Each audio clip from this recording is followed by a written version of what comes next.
Yo, welcome back to the Feuding Bros. As usual, I'm with Terry and Freddie, and today we are going to, review whatever happened in the midweek, and then just quickly segue into this week's topic. Before we get started, guys, what's going on with you guys? Same old, man. Just watching football, work, life. Man. Same old. Yeah. That's the name of the game. Nothing new except the new games coming up. So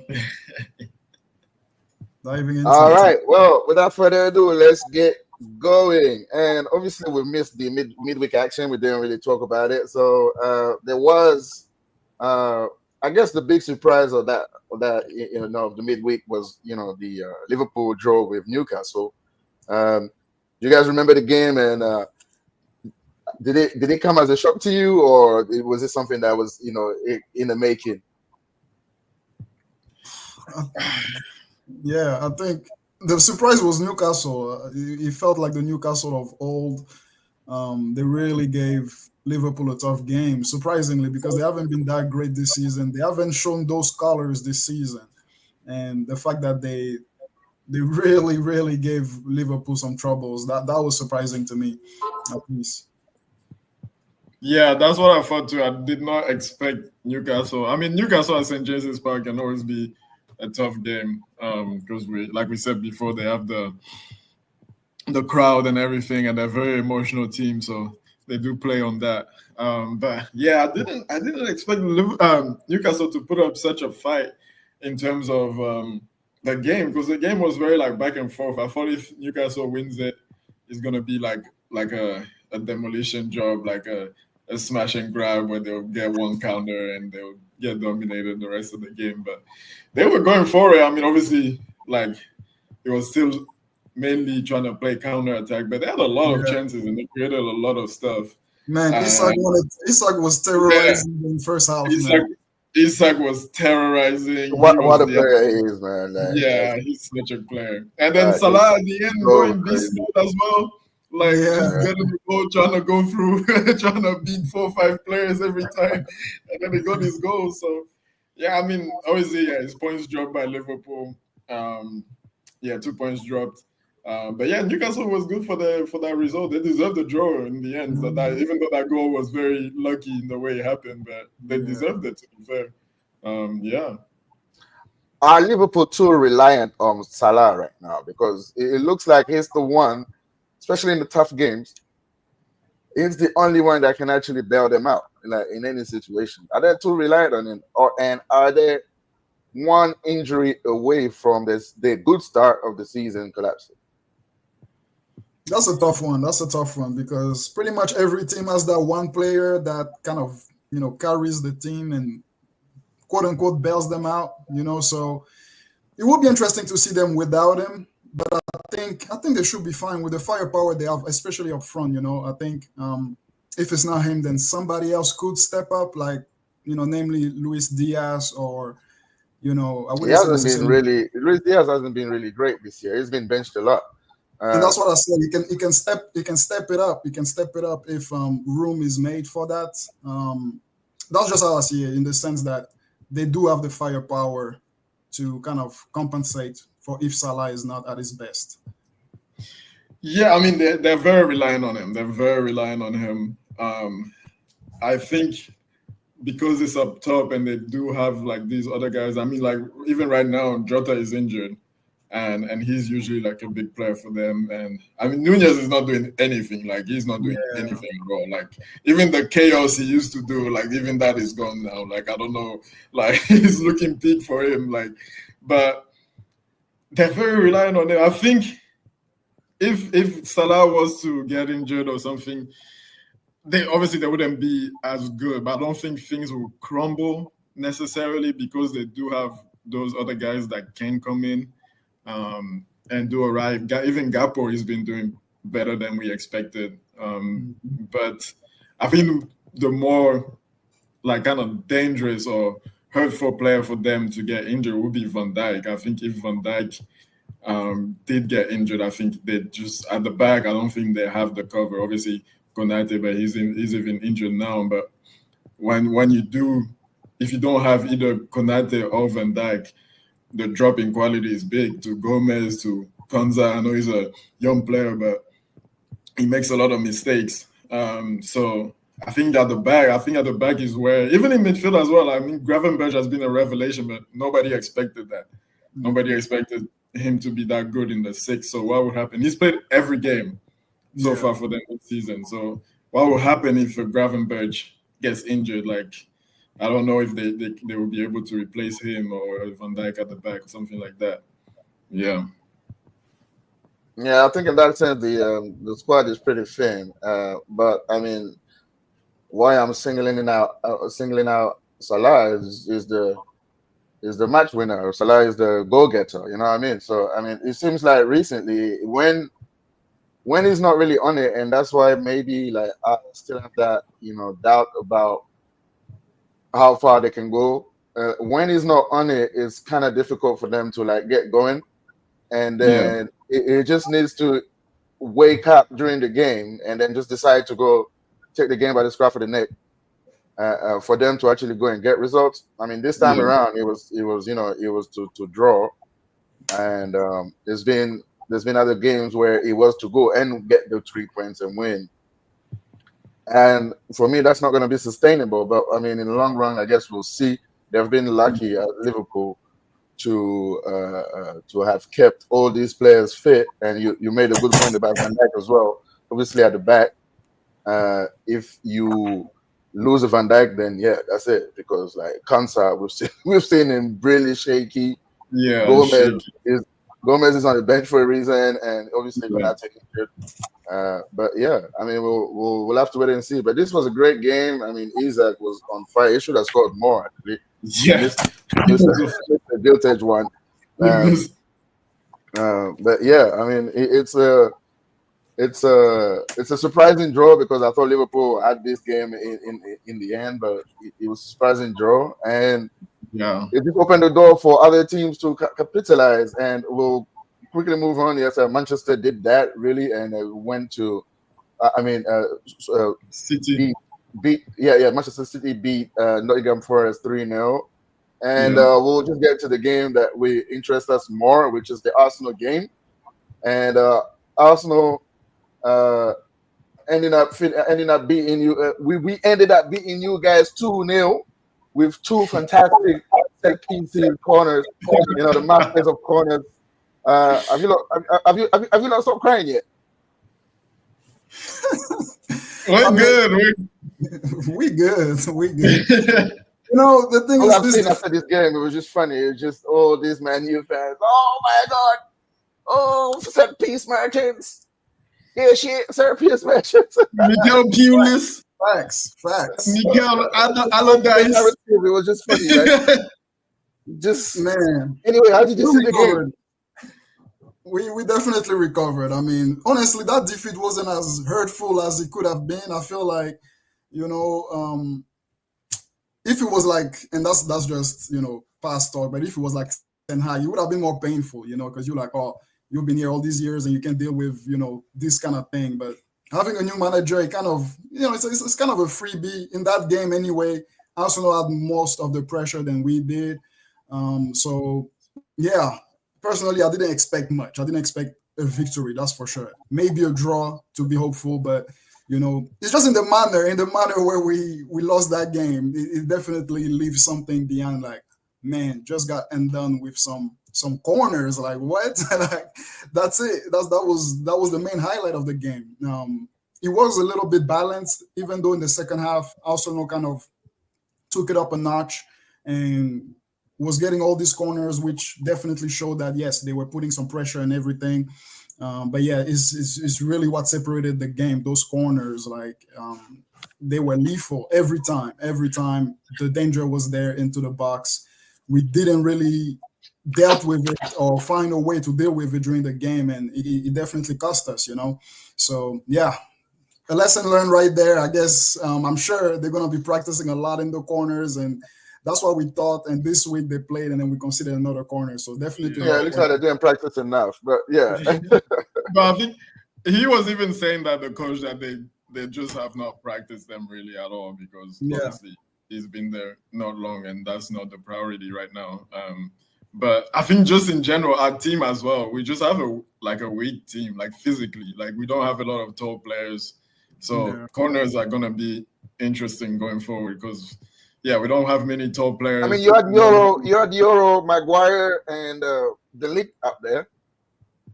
Pretty tall. Euro, Maguire. We have Euro, Maguire, De Ligt, and I mean that's really it. You might maybe Højlund, but he's not really great in the air. It's just because he's taller. Yeah. But like you just have like 3, maybe 4 players. But to this point, I mean, when you look at the first goal, it was Timber who got the goal. So it's not like someone who's 6'5" and it just came out and dominated. No, it was just Timber. Timber is one of the shortest guys in the team. So is there not a problem with just how? Yeah, but I mean, it's not. Obviously, he's one of the shorter guys, but like the bigger guys, the best headers are marking your best headers. You know, so they're occupied. So it's not they can be everywhere. You know, that's why you guys put that video of like Maguire just like standing there. Everybody just runs past him. Like the bigger guys have their zone that they have to mark, and then the smaller guys around them have to like block and do stuff like that, and hope that those big guys can get there. So if those guys are not like getting to the ball, we can't really do anything. Like as we saw, like Højlund was that front guy, the front post guy, and then Timber just came and just pushed him a little bit, and he was already done. You know, like he was already missing the ball. So. And we just don't have. It's not an excuse. I'm just saying that's just how the team is like right now. So I don't know what he's gonna do to fix that, to get them more hungry to win the balls on corners.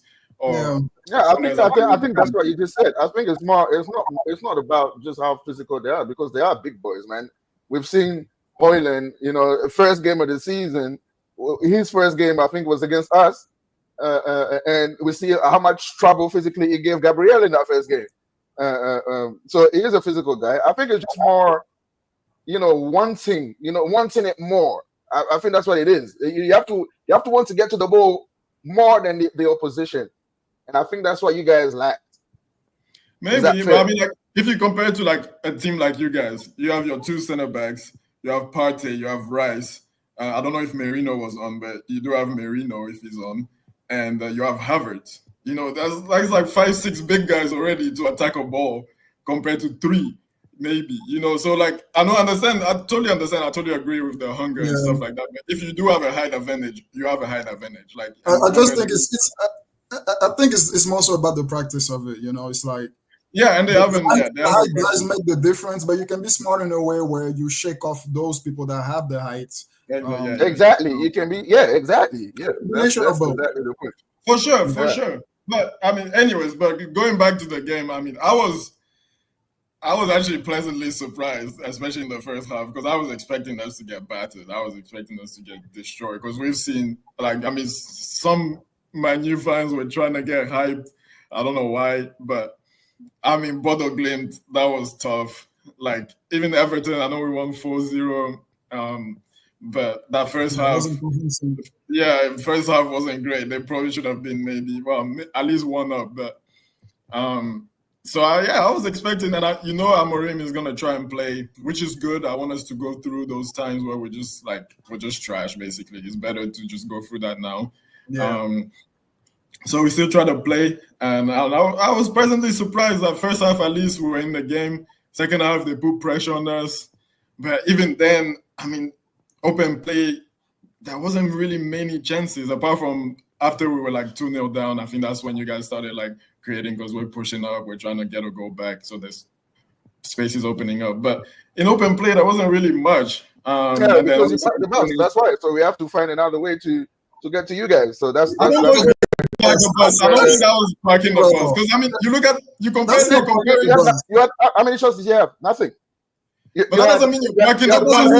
You had one header from most of the game was in the midfield. It wasn't in our box. No, in the second half, it was in your half. That's why we had so many corners because you guys were putting pressure on us. That doesn't mean we're parking. Yes, that's what I mean. So you weren't doing anything. So you were parking the bus.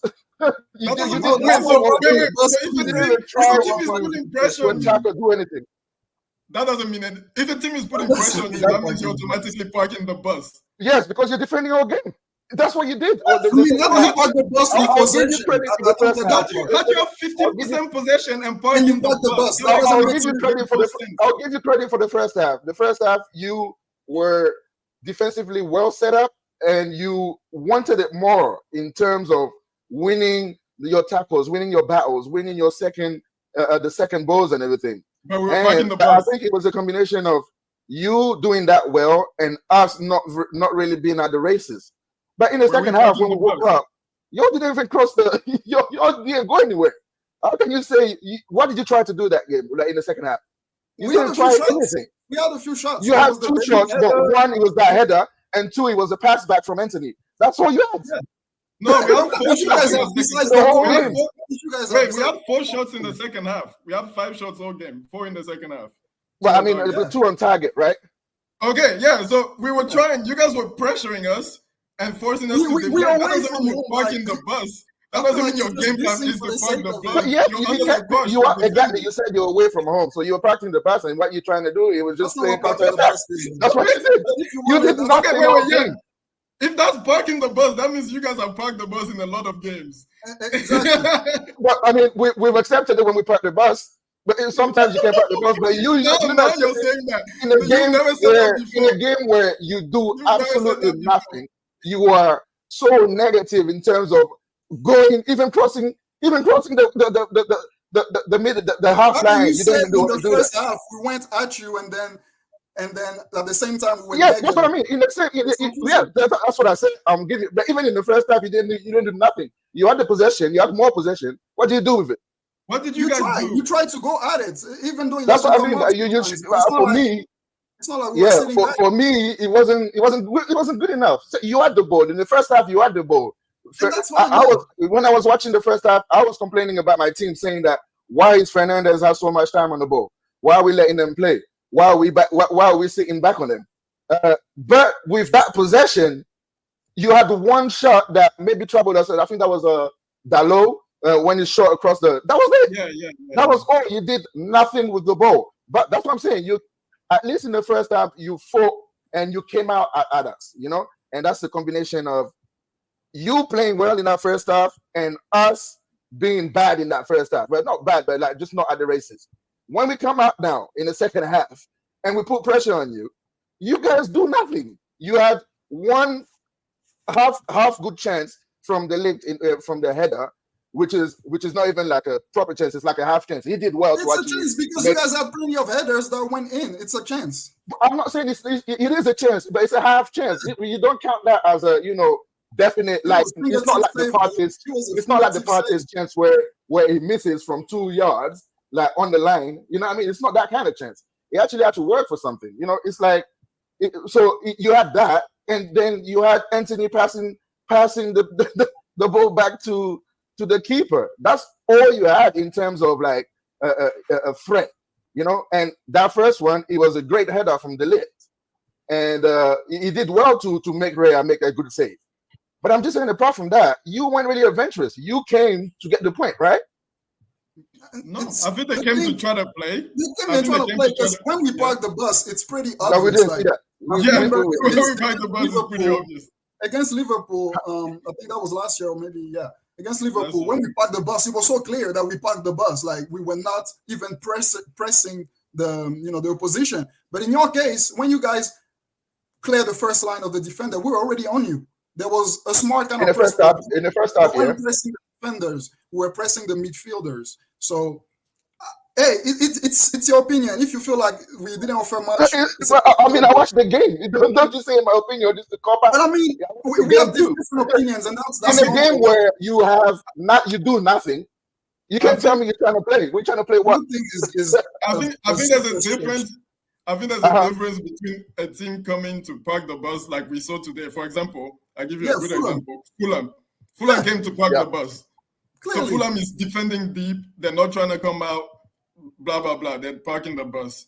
And a team that's trying to play, and obviously they're playing against a better team, so the other team is pushing them back. If you're getting pushed back by another team, that does not mean that you're parking the bus. It means you're getting pushed back. And that's what you did in the second half. Being forced. The only time you came out is when we scored, because now you have to come out, right?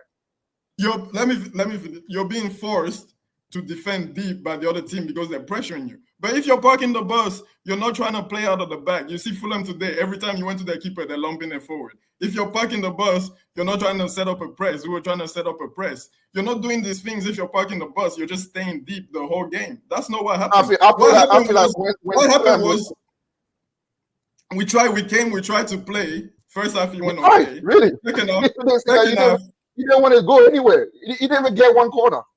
Okay, first half you went okay. Second half, even you just said you went okay first half. So second half, you guys came out, battling. You wanted it. Okay, played harder in the second half. You guys came out and played harder in the second half, and that pushed us back. But even then, you guys didn't really create much. You were just getting corners. And then you go. If you get corners, then and I changed the game. After the goal, we have to. Why are we not creating? How do we get the corners then? We just lump it and then hopefully you guys kick it for a corner. No, we recreated it. We penetrate and then somebody blocks it. But we were getting behind the lines and then most of the corners crosses getting blocked. Like Rashford trying to do nonsense. How we going behind and then trying to cut in and then you guys and then your defender. That's what most of the corners were. He wasn't. Or he's getting behind the defense. How many saves did Onana make? He doesn't need to. It's so good. It's so good. Look, the game not different. Or you can get in behind the defense. The game had different moments, and all in all, Arsenal was the better I give you credit. I give you credit for that first half.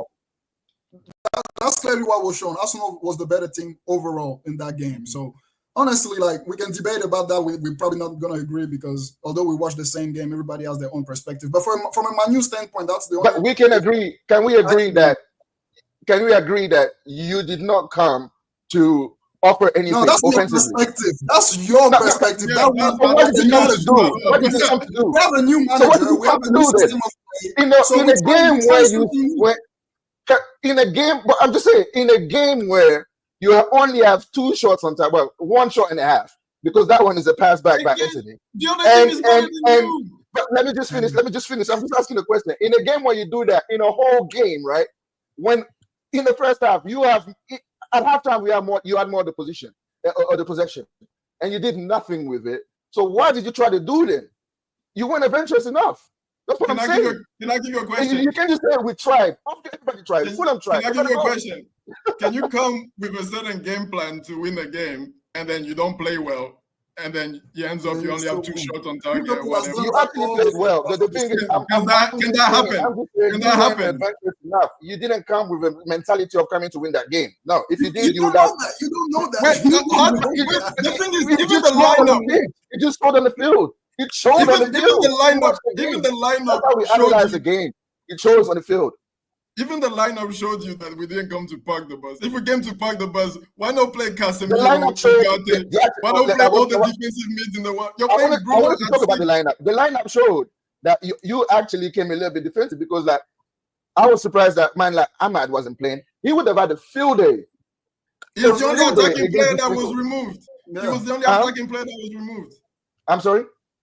I said Ahmad was the only attacking player that was switched out for a more. So he went a little bit more defensive. Yeah, we'll be more. We're not going to come out. You're not going to come out and play random football at the Emirates. We were supposed to do that when we were 10 man. You don't go from 10 man against City at the Etihad. We were supposed to come out. That's the thing, and that's what I was going to say. That's what I was going to say. Wait up. That's the thing here. That's the thing. The problem is because of the rivalry, you guys obviously happy and buzzing about it, but we're not even at the same stage. We're not at the same stage. The fact that you guys dare even to compare to us, you're comparing yourself down. We're 13th. You guys are. We're not comparing. We're talking about a game. We're not comparing yourself. You guys should have better standards. I'm not even having that. We're not even having. We're talking about the game because we played against you. We're not comparing ourselves against you. We're talking about the game because the game was Arsenal v United. But then we're talking about what happened. Other things now. If we had come to park the bus, no, I'm just saying what I just said about Man City. I was just saying that because that was the narrative we were supposed to come out, but that doesn't matter. But right now we're talking about the game.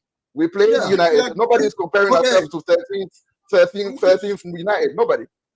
Yeah, if okay. So park the bus, it would have been so obvious. There's been so many games where we parked the bus, and we stood there and said, "Oh, we parked the bus." we We parked don't have the to bus. agree on that. All Yeah. right, fair enough. There'll be so many games where we said, "Oh, we definitely parked the bus here." We did not park the bus. You guys were better than us and dominate the second half because you're a better team, and and we give you credit for that. And then you got your corners, you're putting pressure, whatever you scored. Yeah, that doesn't mean the game plan was to park the bus. We replaced one attacking player with a more conservative player, and then we play our 10 as a 6. Like, what does if you're trying to park the bus, you're putting Casemiro, you're putting all these defensive players on, and you're just standing there and not trying to go forward. It's simple as, to be honest. But anyways. It's simple as maybe in your head. But for me, I saw the game. I saw a United team that didn't come to, try anything much and just trying to get whatever they can get. But anyway, that's fine. We can move on from that.